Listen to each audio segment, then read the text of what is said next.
கடைசியாக அவர் உயிரோடு இருக்கின்றாரா இறந்து விட்டாரா என்று படை வீரன் ஒருவன் ஆண்டவர் இயேசுவின் விலாவில் குத்திய பொழுது அங்கிருந்து ஒரு சொட்டு தண்ணீரும் இரத்தமும் வடிந்து அவனுடைய கண்களுக்கு ஒளியை கொடுத்தது.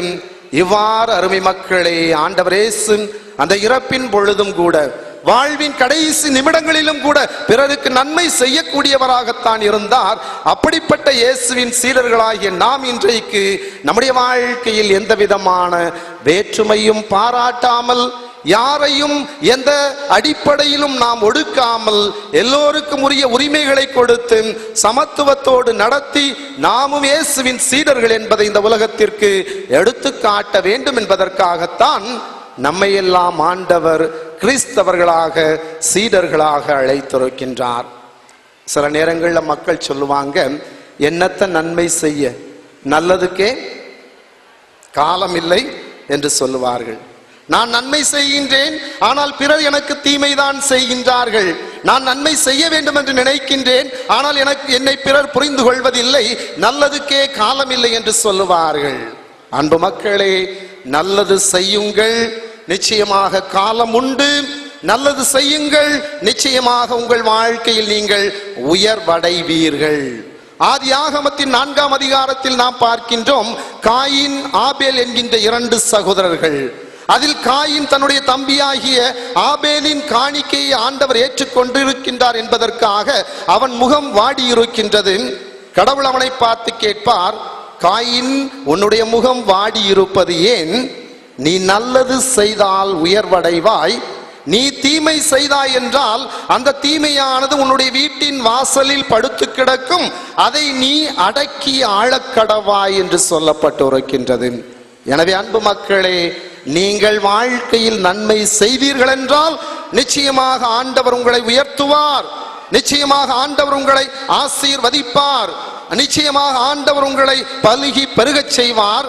ஆனால் இன்றைக்கு தீமை செய்கிறீர்கள் என்றால், பிறருக்கு துரோகம் செய்கிறீர்கள் என்றால், பிறருக்கு அநீதி செய்கிறீர்கள் என்றால், எந்த தீமையை, எந்த துரோகத்தை, எந்த பாவத்தை, எந்த அநீதியை யாருக்கு எதிராக செய்தீர்களோ அந்த தீமையானது உங்கள் வீட்டின் வாயிலில் படுத்து கிடக்கும் என்று வேதாகமம் நமக்கு சொல்லுகின்றது.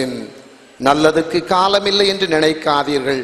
2000 வருடங்களுக்கு முன்பாக நல்ல சமாரியன் நல்லது ஒன்று செய்தான்.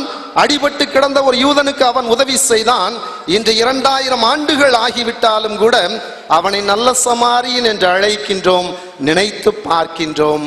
எனவேதான் நம்பெருமான் இயேசு சொல்லுவார், என் சீடன் என்பதற்காக ஒரு சிறு கிண்ணம் தண்ணீர் கொடுப்பவனும் கைமாறு பெறாமல் போகான். என் சீடன் என்பதற்காக ஒரு சிறு கிண்ணம் தண்ணீர் கொடுப்பவனும் கைமாறு பெறாமல் போகான்.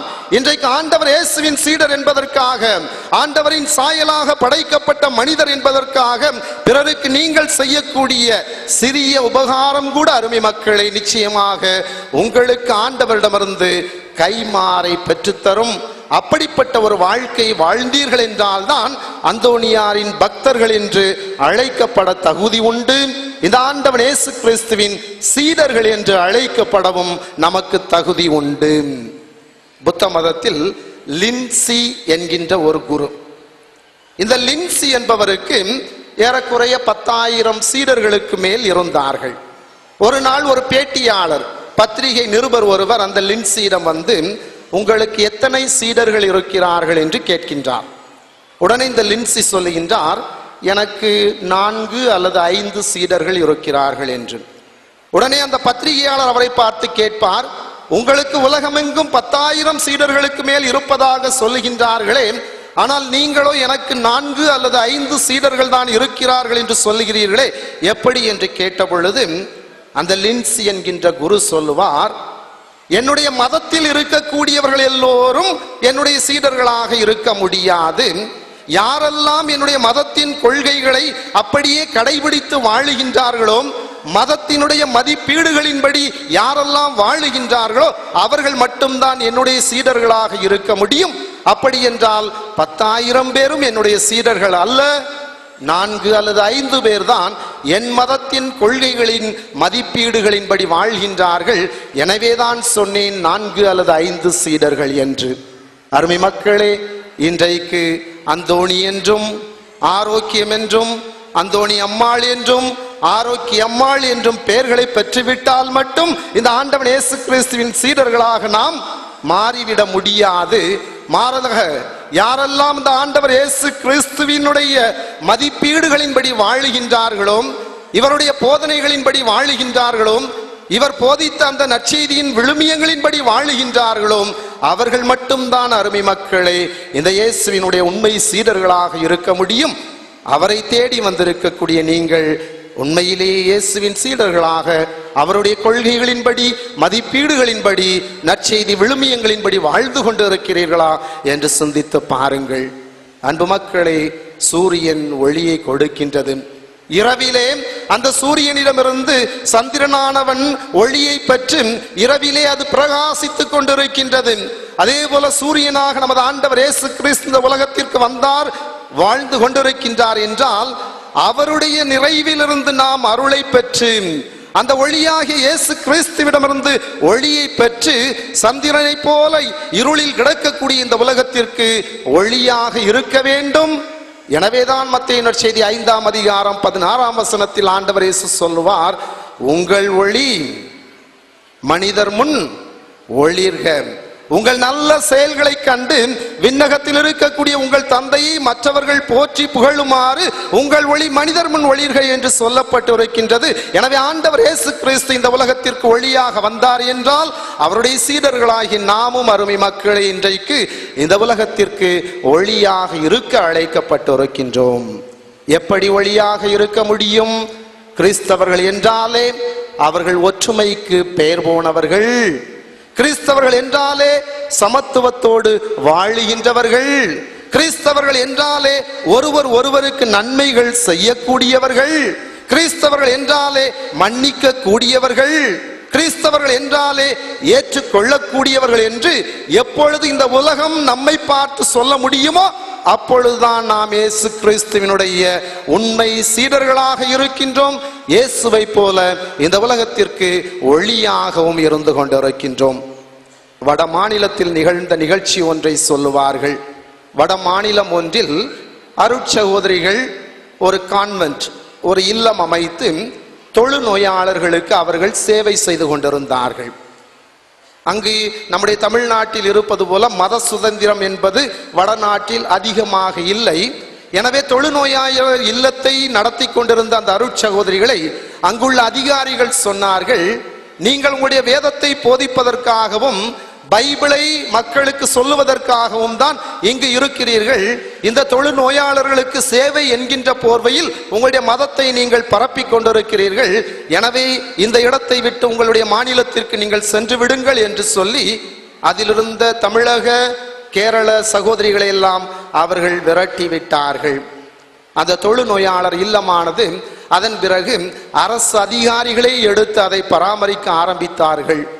அதற்காக ஊழியர்களை நியமித்தார்கள், நல்ல சம்பளங்களை கொடுத்தார்கள், நல்ல சன்மானங்களை கொடுத்தார்கள். ஆயினும் கூட இந்த அருட்சகோதரிகள் நடத்தியதை போல அந்த தொழுநோயாளர் இல்லத்தை அவர்களால் நடத்த முடியவில்லை. பலரும் சம்பளத்தை பெற்றார்களை தவிர, சன்மானங்களை பெற்றார்களை தவிர அந்த தொழுநோயாளர்களுக்கு செய்ய வேண்டிய கடமைகளையும் சேவைகளையும் அவர்கள் செய்யவில்லை. எனவே அரசே தீர்மானித்தது, மீண்டுமாக முடிவெடுத்தார்கள். எந்த அருட்சகோதரிகள் இங்கிருந்து பணி செய்யக்கூடாது என்று விரட்டி அடித்தார்களோ அதே அருட்சகோதரிகளை மீண்டுமாக நீங்களே வாருங்கள், மீண்டுமாக நீங்களே இந்த தொழுநோயாளர் இல்லத்தை நடத்துங்கள். ஏனென்றால் உங்களை போன்று இந்த உலகத்தில் யாருமே சேவை செய்ய முடியாது. யாரோ பெற்றெடுத்த பிள்ளைகளையும் அல்லது பெற்றெடுத்திருக்கக்கூடிய பெற்றோர்களையும் நீங்கள் வைத்து பராமரிப்பது போல இந்த உலகத்தில் வேறு யாரும் இந்த சேவைகளை செய்ய முடியாது என்று மீண்டுமாக அருட்சகோதரிகளை அவர்கள் அழைத்தார்கள். அருமை மக்களை, இதுதான் உலகத்திற்கு ஒளியாக இருப்பது என்பது. கிறிஸ்தவர்கள் என்றால் சேவை செய்வார்கள், பிறருக்கு நன்மை செய்வார்கள் என்று இந்த உலகம் அறிந்து கொள்ள வேண்டும். அப்பொழுதுதான் நாம் இயேசுவினுடைய உண்மை சீடர்களாகவும் உண்மை பிரதிபலிப்புகளாகவும் இந்த உலகத்தில் வாழ்ந்து கொண்டிருக்கின்றோம். அன்பு மக்களே, இந்த ஆண்டவர் இயேசு கிறிஸ்து இரக்கம் காட்டினார். மார்க் நற்செய்தியில் 6ஆம் அதிகாரத்தில் நாம் பார்க்கின்றோம், மக்கள் அவரை தேடி வருகின்றார்கள். அந்த மக்கள் ஆயனில்லா ஆடுகள் போல் இருந்ததனால் ஆண்டவர் இயேசு கிறிஸ்து அவர்கள் மீது மனமிறங்கினார் என்று சொல்லப்பட்டு இருக்கின்றது. அதே போல லூக்காஸ் நற்செய்தி 18ஆம் அதிகாரத்தில் பார்க்கின்றோம், எரிகோ நகரத்து குருடன் இதே ஆண்டவர் இயேசு கிறிஸ்துவை பார்த்து, ஆண்டவரே தாவீதின் மகனே என்மேல் இரக்கமாயிரும் என்று கூவுகின்றான். ஆண்டவர் அவனுக்கு இரக்கம் காட்டுகின்றார். யோவான் நற்செய்தி 6ஆம் அதிகாரத்தில் பார்க்கின்றோம், 3 நாட்களாக ஆண்டவர் இயேசுவோடு இருந்து அவருடைய போதனைகளை கேட்டுக்கொண்டிருந்த மக்கள் மீது ஆண்டவர் இயேசு கிறிஸ்து இரக்கம் கொண்டு 5 அப்பங்களையும் 2 மீன்களையும் கொண்டு 5000த்திற்கும் மேற்பட்ட மக்களுக்கு அங்கே நன்மைகளும் உதவிகளும் செய்கின்றார். அப்பத்தை பலுகி கொடுக்கின்றார். அப்படிப்பட்ட மக்கள் மீது இரக்கம் காட்டிய, உடல் நோயினால் வருந்திய மக்கள் மீது இரக்கம் காட்டிய, பசியினால் வாடிய மக்கள் மீது இரக்கம் காட்டிய ஆண்டவர் இயேசு கிறிஸ்துவின் சீடர்கள் என்றால் அருமை மக்களே, அவரை போல இன்றைக்கு நம்மோடு வாழுகின்ற மக்கள் மீது நாம் இரக்கம் காட்ட வேண்டும். எந்த அடிப்படையிலும் யாரையும் நாம் ஒடுக்கக்கூடாது, வேற்றுமை பாராட்டக்கூடாது என்பதுதான் ஆண்டவர் இயேசு இன்று நமக்கு விடுக்கக்கூடிய அழைப்பாக இருக்கிறது. ஆண்டவரை நோக்கி நாம ஜெபிக்கின்றோம், ஆண்டவரே இரக்கமாயிரும் என்று. திருப்பலியில நாம என்ன சொல்றோம்? ஆண்டவரே இரக்கமாயிரும், கிறிஸ்துவே இரக்கமாயிரும், ஆண்டவரே இரக்கம். அப்ப ஆண்டவர் என்ன சொல்லுவார்மா? நாம ஆண்டவரை பார்த்து சொல்லும் பொழுது ஆண்டவரே இரக்கமாயிரும், கிறிஸ்துவே இரக்கமாயிரும் சொன்னா ஆண்டவர் என்ன சொல்லுவாரு? நீ முதல்ல இரக்கமா இரு, நீ உன்னுடைய குடும்பத்தில் உள்ளவனோடு இரக்கமாயிரு, நீ உன்னுடைய சமூகத்தில் உன்னோடு வாழ்ந்து கொண்டிருக்கக்கூடியவனோடு இரக்கமாயிரு, நீ உன் கணவனுக்கு இரக்கம் காட்டு, நீ உன் மனைவிக்கு இரக்கம் காட்டு, நீ உன் பெற்றோருக்கு இரக்கம் காட்டு, நீ உன் பிள்ளைகளுக்கு இரக்கம் காட்டு, பின்னர் வந்து என்னிடம் ஜெபி, ஆண்டவரே இரக்கமாயிரும் என்று நிச்சயமாக நான் உன்னை ஆசீர்வதிப்பேன்.